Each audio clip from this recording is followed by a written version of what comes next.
that fills that sense of emptiness in us. Rothschild, in his book, The Search for Satisfaction, puts it this way. He says, Paul Wachtel examines the psychological issues in the American quest for material gain. He wrote a book about it called The Poverty of Affluence.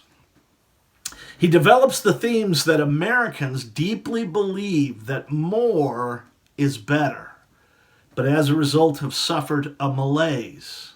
In an effort to solve their psychological problems of emptiness, Americans have substituted economic gain as the answer.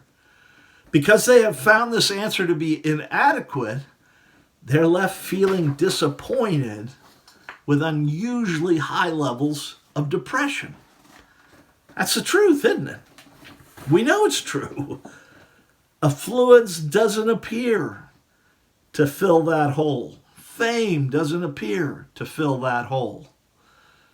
We've tried sexual indulgence, we've tried accomplishment, we've tried science, as if science could fix it, but is not the COVID virus a perfect example of going, there will always be a new mountain to climb? The very scientific solutions we've come up to human problems often have a tail that whips around and becomes almost worse than the initial problem. None of these things can fill that sense of emptiness. And so most people go through life with a sense of its unfairness, its cussedness, and it leaves them unfulfilled.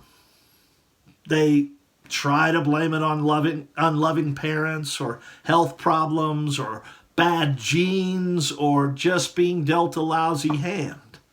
And maybe those of you who grew up in Haiti go like, yeah, if I grew up in France, I would be fulfilled. But we know the French people are not significantly more fulfilled than Haitians. You will still feel that fundamental emptiness. Don McCullough, in his book, The Trivialization of God, puts it this way. The dream of a lifetime has been realized, and I was delighted. I was also anxious and nervous. He's talking about this because his book had just gone to the bestseller list and sold 800,000 copies. He goes on to say, I learned that what people have testified since the beginning of time that no one really believes until he has the experience. Success and achievement and rewards are fine, but they don't fulfill you. They don't bring about a state of built-in contentment or inner peace or security, much less a feeling of salvation. My novel and its fame was not the answer to all my life's problems. So I had another drink of whiskey. Wow.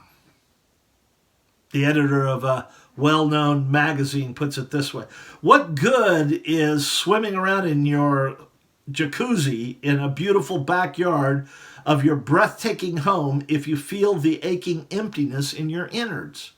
A chronic pain that all the wine coolers in the world can't numb. That's the truth, isn't it? We know this. Peter Kreeft, the Catholic theologian, says it this way. No one is really happy. The phenomenon is universal, not peculiar to some temperaments, for it's not a matter of temperaments or feelings which always undulate like the waves of the ocean. Because it's not a matter of temperament, this deep unhappiness